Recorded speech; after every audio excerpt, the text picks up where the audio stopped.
Today we're going to read The Gruffalo'S Child by Julia Donaldson and Axel Scheffler.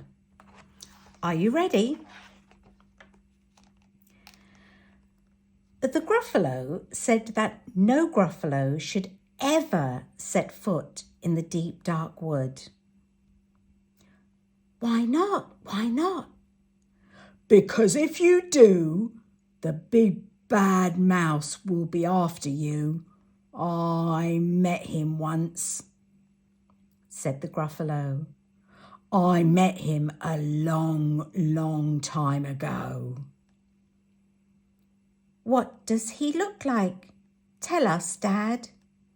Is he terribly big and terribly bad? I can't quite remember, the Gruffalo said. Then he thought for a minute and scratched his head. The big bad mouse is terribly strong and his scaly tail is terribly long. His eyes are like pools of terrible fire and his terrible whiskers are tougher than wire. One snowy night, when the Gruffalo snored, the Gruffalo's child was feeling bored. The Gruffalo's child was feeling brave, so she tiptoed out of the Gruffalo cave. The snow fell fast and the wind blew wild. Into the wood went the Gruffalo's child. Aha! Aho! A trail in the snow. Whose is this trail and where does it go? A tail poked out of a log pile house. Could this be the tail of the big bad mouse? Out slid the creature. His eyes were small, and he didn't have whiskers. No, none at all. You're not the mouse. Not I, said the snake. He's down by the lake eating Gruffalo cakes. The snow fell fast and the wind blew wild. I'm not scared, said the Gruffalo's child. Aha! Aho! Marks in the snow. Whose are these claw marks? Where do they go?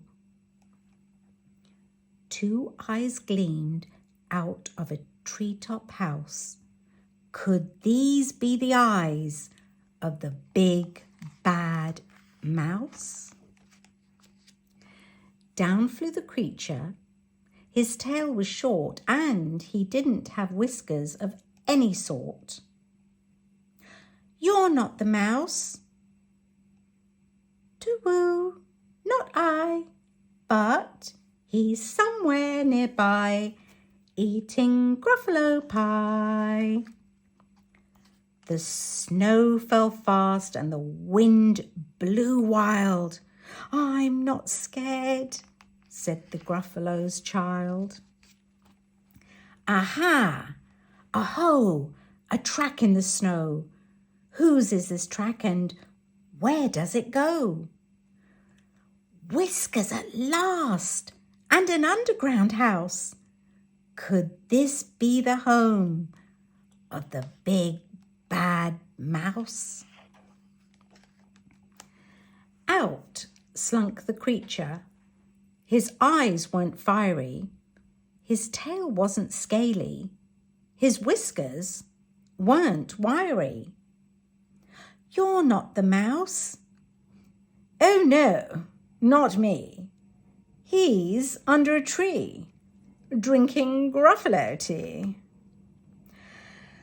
It's all a trick, said the Gruffalo's child as she sat on a stump where the snow lay piled.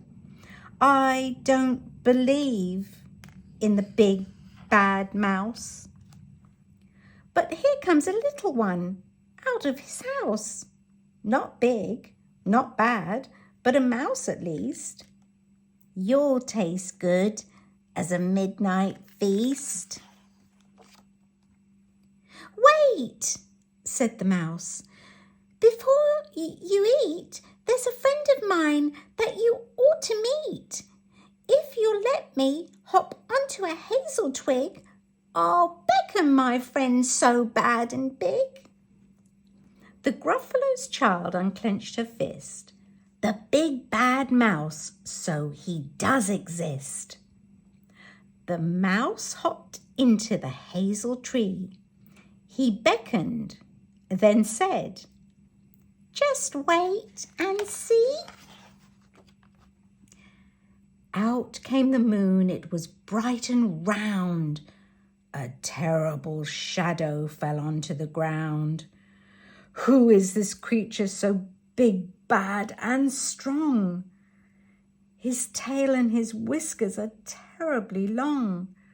His ears are enormous, and over his shoulder he carries a nut as big as a boulder. "The big bad mouse!" yelled the Gruffalo's child. The mouse jumped down from the twig and smiled. "Aha, aho, prints in the snow. Whose are these footprints? Where do they go?" The footprints led to the Gruffalo's cave, where the Gruffalo's child was a bit less brave.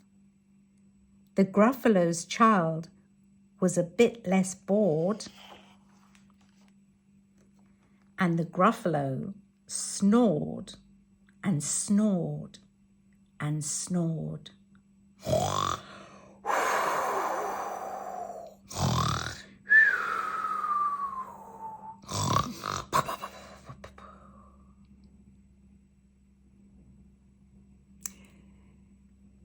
Did you like the story? I hope so. See you next time.